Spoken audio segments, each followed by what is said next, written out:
যত দোষ দিলীপ ঘোষ।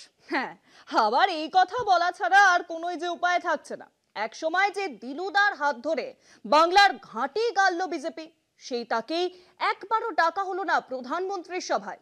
আর এই প্রথম কিন্তু নয়, এর আগেও বাংলায় মোদি বা অমিত শাহের সভায় ডাক পাননি দিলীপ ঘোষ। বিজেপির এ কেমন ব্যবহার বলুন তো?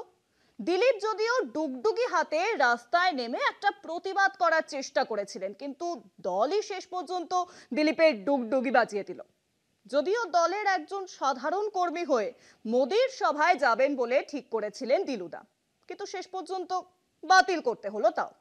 বরং শুক্রবার মোদির সভার দিনই দিল্লি উড়ে গেলেন। তার আগে বললেন অনেক কথা, যা বলেছেন তাতে দিলীপ বুঝিয়ে দিয়েছেন দলের সঙ্গে তার দূরত্ব বেড়েছে অনেকটাই।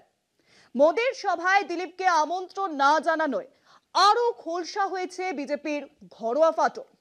বিজেপির জাতীয় সভাপতি জেপি নাড্ডার সঙ্গে শুক্রবারই দেখা করেন দিলীপ বাবু। সূত্রের খবর, জানিয়েছেন অনেক অভিমানের কথা। বঙ্গ বিজেপিতে দিলীপ ঘোষকে নিয়ে চাপানোতর দিন দিন বাড়ছে। সংগঠনের মূল স্রোতের ধারে কাছেও না থেকে প্রচারের আলো কিভাবে নিজের দিকে টানতে হয়, হালের রাজনীতিকদের শেখা উচিত দিলীপ ঘোষের কাছে। প্রধানমন্ত্রী নরেন্দ্র মোদীর বঙ্গ সফরের দিনই দিল্লি গেলেন দিলীপ। প্রধানমন্ত্রীর সভায় তিনি থাকবেন না বলে সরে গেলেন। উড়ান ধরার আগে দমদমে দাঁড়িয়ে কিছুটা অভিমান, কিছুটা হতাশার সুর দিলীপের গলায়। আমাকে কর্মীরা ডেকেছিলেন, তাই আমি হ্যাঁ করেছিলাম। পার্টি ডাকেনি, হয়তো পার্টি চায়ও না আমি যাই, অস্বস্তি হবে, সেই জন্য আমি যাচ্ছি না দুর্গাপুরে মাননীয় প্রধানমন্ত্রীর সভায়। কোথায় গেলেন দিলীপ? দিলীপ বলেন, বিশেষ কাজে দিল্লিতে যাচ্ছি, পার্টিরই কাজে যাচ্ছি। বিশেষ কাজে যাচ্ছি, পার্টিরই কাজে যাচ্ছি। এটা কি বিজেপি পার্টির কাজ?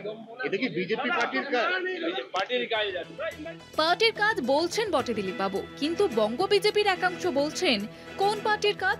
বিজেপি ওনাকে কোনো কাজ দেয়নি। দিলীপ ঘোষ নিজে সময় চেয়েছিলেন সর্বভারতীয় সভাপতি জেপি নাড্ডার। নাড্ডা যে সময় দিয়েছেন, দিলীপ বাবু শুক্রবার সকালেই নাড্ডার বাড়ি যান, কিন্তু দেখা পাননি। পরে আবার যান দুপুরে। দিলীপ ঘোষের সঙ্গে কথা হয় জেপি নাড্ডার। এদিকে বিজেপি সূত্রে জানা গিয়েছে, প্রধানমন্ত্রীর সভায় যাওয়া নিয়ে দিলীপবাবু প্রকাশ্যে বিবৃতি দেওয়ায় দল অসন্তুষ্ট। দলের হাইকমান্ড দিলীপ ঘোষের সঠিক অবস্থান জানতে চায়। জানা গিয়েছে, সংবাদ মাধ্যমে একাধিক বিবৃতি দিয়ে দলকে বারবার অস্বস্তিতে ফেলার জন্য দিলীপ ঘোষকে কড়া বার্তা দেওয়া হতে পারে, এবং সেই কারণেই দলের সর্বভারতীয় সভাপতি জেপি নাড্ডা জরুরি তলব করেছেন বঙ্গ বিজেপির প্রাক্তন সভাপতি দিলীপ ঘোষকে। দিলীপবাবু জানিয়েছে নিজের হতাশার কথা, অভিমানের কথা। অভিমানী দিলীপ এরপর কি করেন, এবার সেদিকেই তাকিয়ে রাজনৈতিক মহল। কলকাতা টিভি।